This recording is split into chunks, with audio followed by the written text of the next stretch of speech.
Breakfast tayo, guys. Eto. Taiwan noodle, tapos may itlog. Yan ang almusal ko, guys. Sarap siya. Sarap! Tapos ito, ay.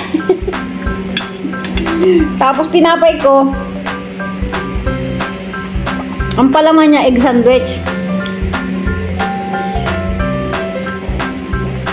May isang saging pa ako niyan. O, saan pa kayo?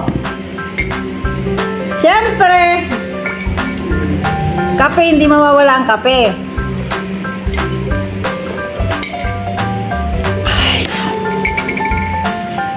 Heavy breakfast talaga to, guys. Kailangan natin heavy breakfast kasi nagutom tayo sa pagtulog.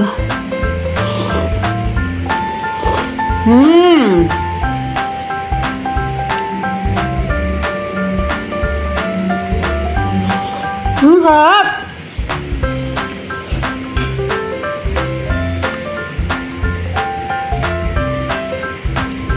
Yung pagkakalaga ng itlog, ano siya, hindi siya masyadong hard boil. Parang soft boil lang siya, kaya ang sarap, guys. Sarap.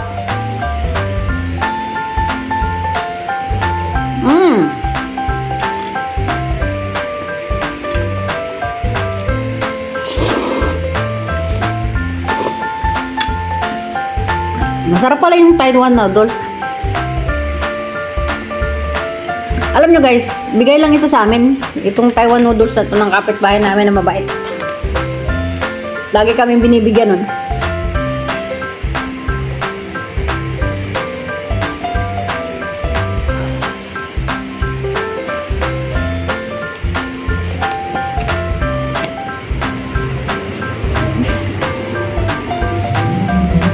Ubus ko to, guys.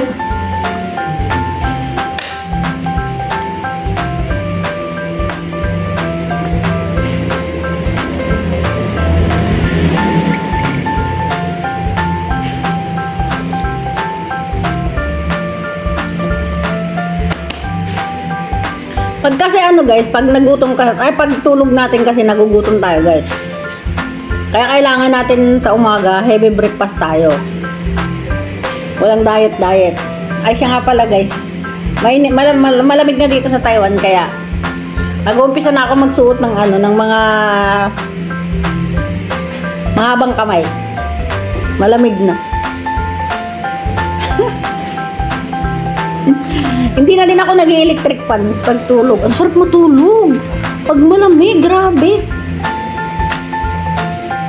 Kailangan ng kayakap.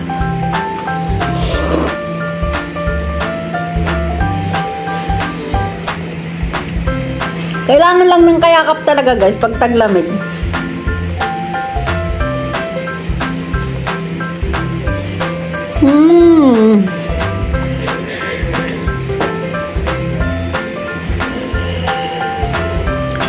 Yummy.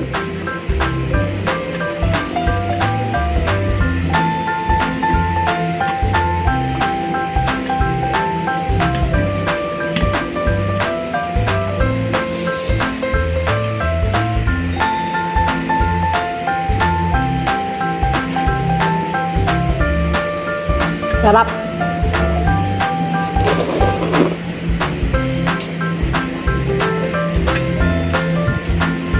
Alam ko, mauubos ito, guys. Bala kayo dyan. Maglaway kayo. Masarap kasi ng palaman. Egg sandwich.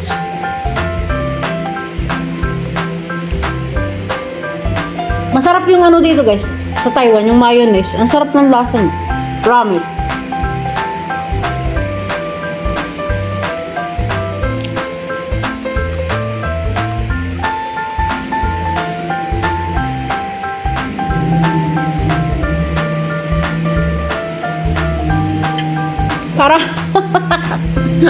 Parang uubusin ko talaga. Grabe.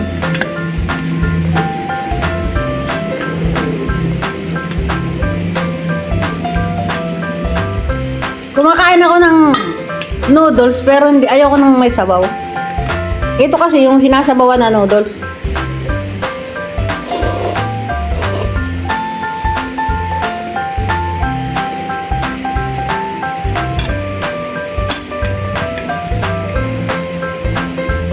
Masarap siya, guys.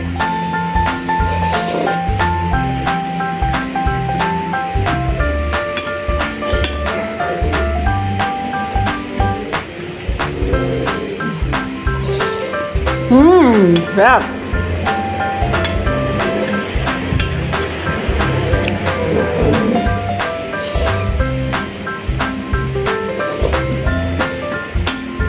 Tingnan mo, may sabaw-sabaw siya. Ayoko ng sabaw.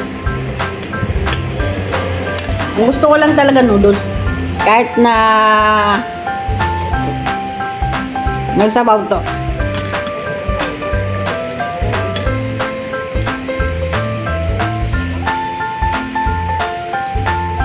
Masarap yung alaga ko, ha. Akala nyo wala akong ginagawa, ha. Nagbabantay akong alaga. Yun siya, oh.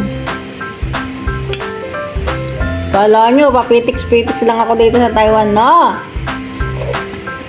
Mamaya magluluto ako. Marami akong lulutuin.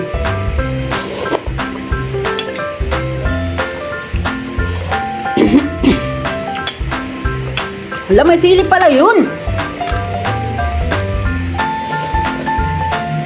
Tapos na, guys, hindi ko kaubusan. Hindi ko kakainin yung sabaw. Ayoko na sabaw.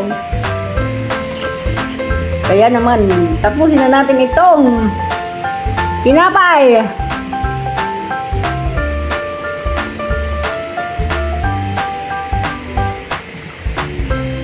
Yummy.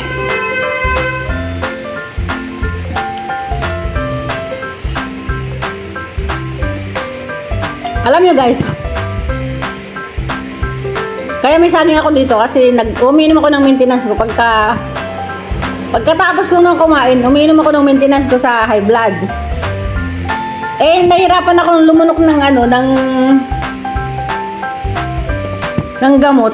Ang gagawin ko niyan, ilalagay ko yung gamot dun sa saging. Tapos ayun, kakainin ko. Diretso lang yun. Yung, ganun lang yun.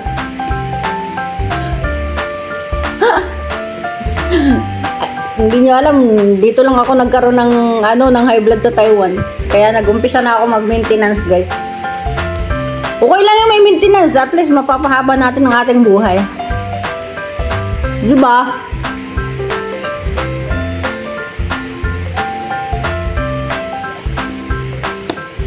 Hindi maubos. Ang yabang ko. Hindi kayang ubusin.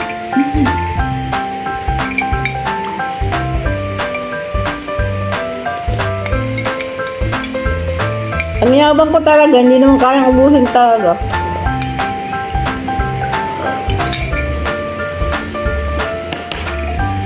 Mayroon kumain ng hindi na kayang ubusin, di ba?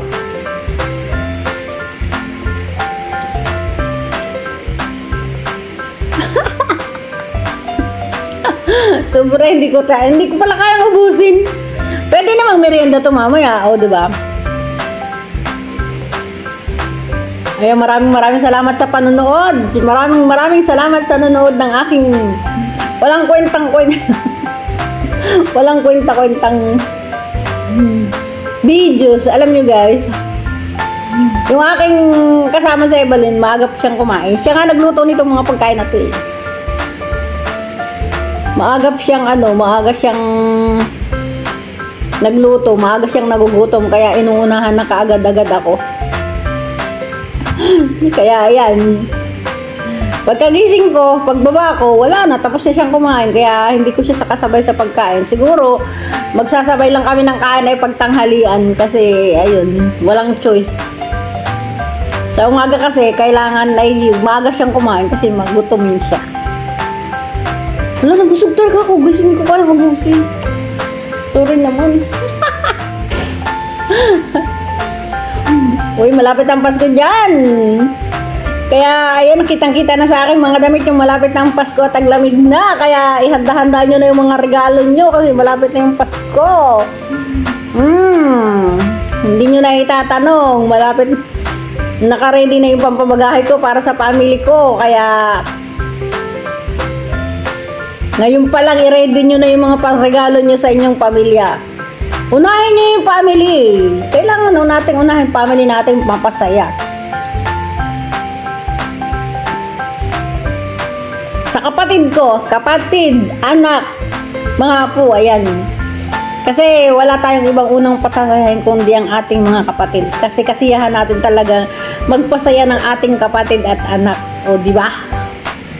Ngayon, kung sobra-sobra naman yung ating kinikita at tayo ay mayroong ekstrang pera, ekstrang pang regalo, syempre, magbibigay din tayo sa iba. Sa kaibigan, o, di ba?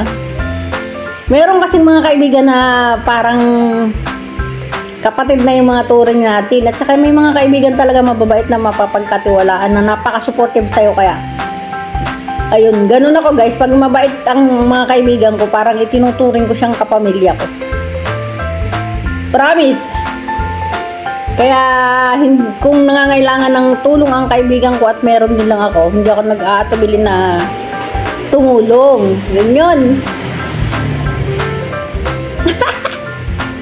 At dahil busog na ako, busog na talaga ako guys, hindi ko talaga naubos yung pagkain ko. Ang yabang-yabang ko talaga,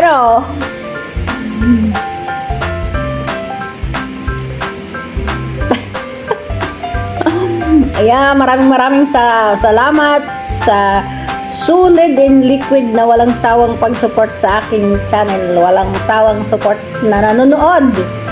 At yung mga nakabigla, nakamute dun sa aking live ay okay lang yan dahil ganun din ang ginagawa ko sa inyo.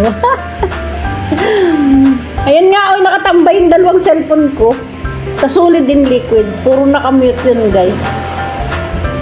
Lalo na kung nandito yung aking mga boss. Continue yan support ko sa inyo pero nakamute yan. Kaya paminsan-minsan ay ako nagtatap chat. Pero pag hindi naman ako, pag ako hindi busy at wala akong ginagawa talaga guys, nakikipagdaldalan ako sa live. Yun. Kaya, sorry naman kung sa live nyo ay talagang hindi ako makipagdaldalan. Kasi alam nyo na may trabaho ang OFW. Pero yung support ko sa live nyo, continue dyan guys. Hindi nawawala yung tambay ko sa inyo hanggang till end yan. O diba? Kaya, minsan nga lang, nalilita akong pagpasa tulad pag may mga last na live sa gabi, inaabot ng umaga, ayun, nakakapagpasa ako minsan ay pagkagising ko na kasi hindi ko naman pinapasa hanggat hindi tapos yung kanilang video, diba? So, ayun na nga guys, maraming salamat talaga sa inyong lahat sa support sa aking channel. At shoutout kay Sir Jun Rocabarte dahil lumaki yung aking bahay dahil sa kanya. Ayan, maraming salamat sa inyong lahat. Langasyan Rek, Mayura Bibs Time, ayan. Shoutout sa inyong lahat dyan. Hindi ko na kayo isa-isain. Kayo na talaga yung the best sa buhay ko. Okay, bye everyone. I love you all. Bye.